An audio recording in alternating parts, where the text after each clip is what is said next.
Hello friends, అందరూ ఎలా ఉన్నారు? పెద్ది గ్లిమ్స్ నిన్నైతే రావడం జరిగిందనమాట.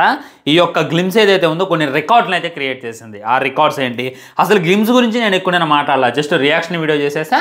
ఇక ఆ తర్వాత కుదరలేదనమాట. ఇప్పుడు దీని గురించి డీటెయిల్గా మాట్లాడుకునేటటువంటి ప్రయత్నం చేద్దాం.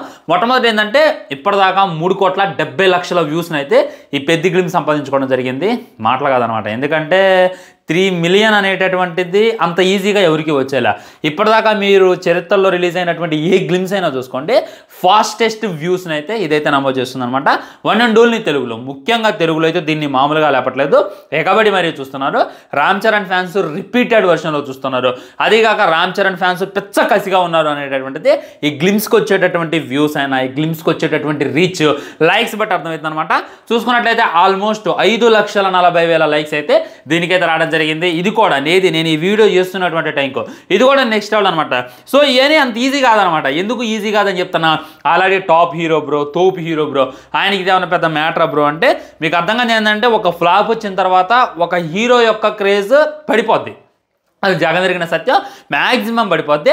కానీ ఈ గేమ్ చేంజర్ అనేటటువంటి ఫ్లాప్ వచ్చినా కానీ పెద్దిని అయితే రామ్ చరణ్ ఫ్యాన్స్ ఎక్కడ కూడా తగ్గకుండా అలా లేపేటటువంటి ప్రయత్నం చేస్తున్నారు. ఆ వ్యూస్ ఏందో, ఆ లైక్స్ ఏందో, ఆ కామెంట్స్ ఏందో, ఆ రీచ్ ఏందో ఏమాత్రం కూడా అర్థం కావట్లా. ఇంకా తమిళ్ వీడియో కింద కన్నడ కామెంట్ చూసినప్పుడు నాకైతే దిమ్మ తిరిగింది భయ్య. దాంట్లో అయితే డౌట్ పెట్టుకోవాల్సిన అవసరం లేదు. కాబట్టి ఎక్కడుండో మొదలుపెట్టి ఎక్కడికో వెళ్ళిపోతుంది అనమాట. ఈ కసితో కానీ సినిమా రిలీజ్ అయితే, ఈ రగడ్ లుక్తో కానీ రామ్ చరణ్ అన్న ఎంట్రీ చేస్తే ఈజీగా 1000 కోట్లు అనేటటువంటిది చాలా చిన్న మ్యాటర్. కాకపోతే ఇప్పుడు పూలు పడితే రాళ్ళు పడతాయి కదా, కొన్ని ట్రోల్స్ కూడా వస్తున్నాయి అనమాట. ఆ ట్రోల్స్ ఏంటి, ఎందుకు ట్రోల్ చేస్తున్నారు అనేటటువంటిది క్లారిటీగా, క్లుప్తంగా ఆ ట్రోల్స్కి మనం ఇచ్చేటటువంటి ఆన్సర్ ఏంటి అనేటటువంటిది మాట్లాడుకునేటటువంటి ప్రయత్నం చేద్దాం. మొట్టమొదటి ఏంటంటే, ట్విట్టర్లో అయినా మన ఇన్స్టాగ్రామ్లో అయినా మన వీడియోలు బాగా వైరల్గా మారే. సో నేను మిమ్మల్ని అందరినీ కోరుకునేది ఏంటంటే, కొద్దిగా క్రెడిట్స్ ఇవ్వండి. పెట్టేస్తున్నారనమాట, వాళ్ళ రీచ్ వాళ్ళకి వచ్చేస్తున్నా. కానీ మరి నేను ఒక ఉన్నాను తెలియాలి కదా భయ్య. దయచేసి ఇటు రామ్ చరణ్ ఫ్యాన్స్ అయినా ఇంకెవరైనా నా వీడియోని వాడుకోండి. మీరు యూట్యూబ్లో వాడుకున్నా కానీ నేను అసలుకే ఫీల్ గాను. కాపీరైట్ స్ట్రైక్ అసలుకే పంపను, మీరు దాంట్లో డౌట్ పెట్టుకోవాల్సిన అవసరం లేదు. కాకపోతే ఇన్ని క్రెడిట్స్ అయితే ఇవ్వండి. ఒకడు ఉన్నాడు రావణ్ ఫర్ యూ అనేటటువంటి వాడు, వాడి దగ్గరికి వెళ్ళండి, కొద్దిగా ఛానల్ కూడా చూడండి అని చెప్పండి అనమాట. అదే నేను మీ దగ్గర నుండి కోరుకునేది. అంతకుమించి అయితే ఏమి కోరుకునేటటువంటి ఇది లేదు. సో మొట్టమొదటి ఏంటంటే, ఆఫ్టర్ గ్యాప్ బాస్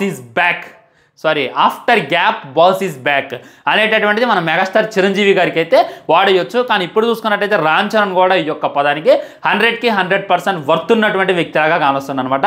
ఎందుకంటే లాంగ్ గ్యాప్, ఇప్పుడు గ్యాప్ కాదు, ఎప్పుడో RRR మూవీ టైంలో, ఆ టైంలో మన రామ్ చరణ్ అన్ననే చూసాం. చూడగానే మతిపోయిందనమాట. ఆ రామరాజ్ గెటప్ ఏంది, ఆ పోలీస్ గెటప్ ఏంది, అబ్బా అని చెప్పి గాల్లో తేలి ఆడామన్నమాట.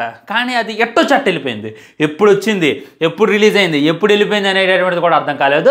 అది కాక అటు ఎన్టీఆర్ అని ఉన్నాడు, ఇటు రామ్ చరణ్ ఉన్నాడు, ఇద్దరిని బ్యాలెన్స్ చేయాలి అని చెప్పి మన రాజమౌళి గారు అయితే పాప నానా తంటాలు పడ్డారు అనమాట. సో ఆ తర్వాత మళ్ళీ హై ఎక్స్పెక్టేషన్స్ మధ్య వచ్చింది గేమ్ చేంజర్. దీని గురించి ఎక్కువ మాట్లాడాలి, రామ్ చరణ్ ఫ్యాన్స్ అట్టుగా మాకండి మాట్లాడాలన్నమాట. ఇప్పుడు ఇది తెలిస్తేనే మీకు దాని యొక్క గొప్పతనం ఏంటి అనేటటువంటిది తెలిసిద్ది. సో చాలా మంది ఏమన్నారంటే, గేమ్ చేంజర్ సినిమా బాగుంది, అయినా కానీ కావాలని చెప్పి దాన్ని పసిగట్టి ఫ్లాప్ చేశారు, కసిగట్టి ఇచ్చేసారు అని చెప్పి అంటున్నారు కదా.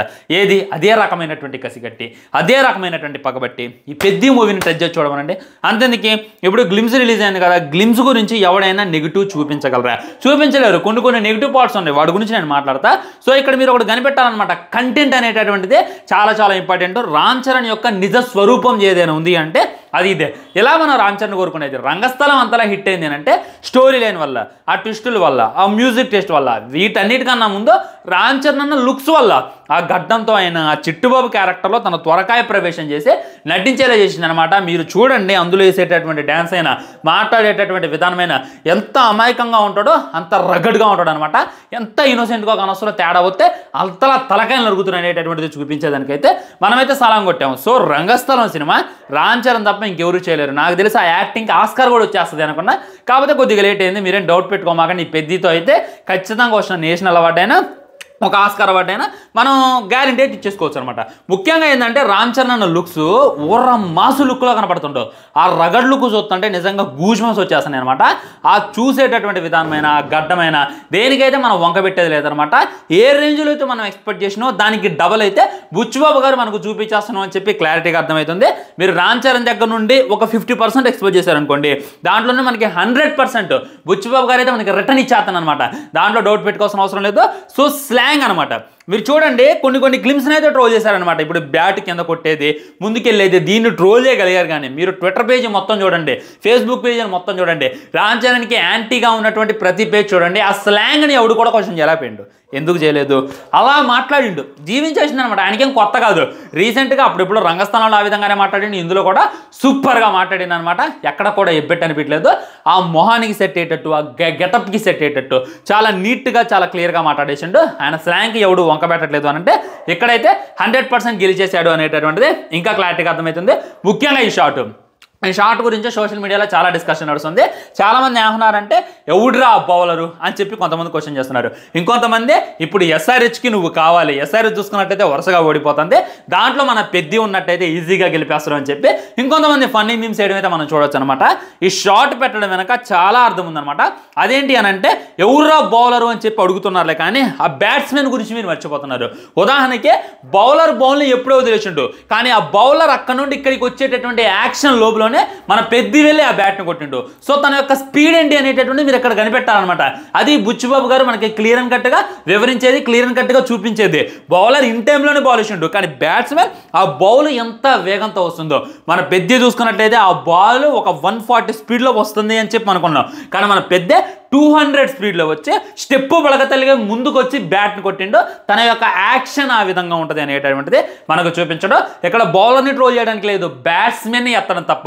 ఉదాహరణకి మొన్న ఆర్చర్ ఉండనమాట, ఎస్ఆర్హెచ్ మీద కొత్త వాళ్ళని కొట్టించుకుంటూ అక్కడ ఏంద్రీ బౌలర్ అని అనడానికి లేదు, బ్యాట్స్మెన్ యొక్క గొప్పతనం. అతను తోపు బౌలరే, ఆల్రెడీ ఇంగ్లాండ్కి కప్పు తెచ్చినటువంటి బౌలరే. కానీ ఇక్కడ బ్యాట్స్మెన్ని ఏ విధంగా అయితే పొగిడారో అదేవిధంగా పెద్ద గ్లిమ్స్లో చూసుకున్నట్లయితే బౌలర్ని తిట్టడానికి లేదు, తన యొక్క యాక్షన్ ఎంత స్పీడ్గా ఉండబోతుంది, తన యొక్క స్పీడ్నెస్ ఎంత. ఇంకా మీకు ఎగ్జాంపుల్ చెప్పాలంటే దూకేటటువంటి విధానం అది చూడండి. ఒక ఫైట్ అనేటటువంటిది చేయాల్సిన సిచ్యువేషన్ అయితే వస్తుంది. ఫైట్ చేయాల్సినప్పుడు ఎవరైనా ఆచి తూచి వెళ్తారు అనమాట, కానీ అప్పటికప్పుడే వడ్లబద్దని చింపేసిండు, దాన్ని ఈ చేతి చుట్టుకుంటూ రంగంలోకి దిగుతుండు. నాకైతే ఇందులో తను ఒక బాక్సర్ లాగా కనపడుతున్నామో అనేటటువంటి ఫీలింగ్ కూడా కలుగుతుంది. గ్లౌజులు వేసుకొని బాక్సింగ్ చేస్తారు కదా, అదేవిధంగా క్లాత్ చుట్టుకొని కూడా తను దిగుతున్నావు అని చెప్పి ఇంకా క్లారిటీగా అర్థమైంది. సో తన స్పీడ్ ఈ విధంగా ఉంటుంది. ఆ పెద్ద స్పీడ్ని అందుకోవటం అంత ఈజీ కాదు అనేటటువంటిది మనకు చూపించడం. ఇంకా ఈ షాట్లో నాకు బాగా అర్థమైంది ఏంటంటే ఒకడు నాకు ఎదురొచ్చినా వాడికి ఎరుసుకో, నేను ఒకటికి ఎదురైనా వాడికి ఎరుసుకో అనేటటువంటిది చూపించడం. అంటే నాకు మండింది అనుకో, నాకు కోపం వచ్చింది అనుకో, నువ్వు నా దగ్గరికి రావాల్సిన అవసరం లేదు, నేను ఎదురెళ్ళి మళ్ళీ నిన్ను నరుకుతా అనేటటువంటిది చూపించేటటువంటి విధానం. అర్థమైందా మీకు? జస్ట్ కొద్దిగా మీరు ఆలోచిస్తే మీకైతే అర్థమైపోతుంది అనమాట.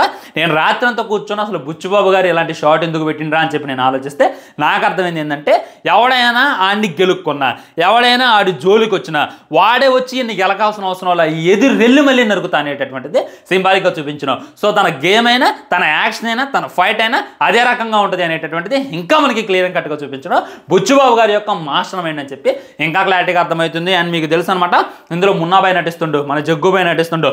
ఇంకా ముఖ్యంగా మన బుచ్చిబాబు గారి మ్యూజిక్ సెన్స్ చాలా బాగుంటుంది అనమాట. ఆల్రెడీ మీకు కొన్ని డౌట్లు ఉన్నాయి అనమాట, డిఎస్పీ అయితే బాగుండేది, థమన్ అయితే బాగుండేది అని. వాళ్ళందరికీ బాగు పెట్టినట్టు కొడుతాడు మన ఏఆర్ రెహమాన్. మీరు దాంట్లో డౌట్ పెట్టుకోవాల్సిన అవసరం లేదు.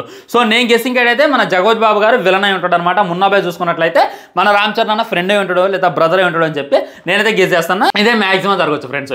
ఇది అనమాట పెద్ద గ్లిమ్స్ గురించి మాట్లాడుకున్నట్లయితే మీకు ఏ విధంగా అనిపించింది ఈ మైక్రో డీటెయిల్స్ అనేటటువంటిది డెఫినెట్లీ కింద కామెంట్ చేయండి, లైక్ చేయండి, షేర్ చేయండి, ఛానల్ సబ్స్క్రైబ్ చేయండి. వందే మాత్రం చేస్తున్నారు. నమస్కారం. తర్వాత నా అన్వేషణ అన్న వీడియోతో మళ్ళీ కలుద్దాం. Bye bye.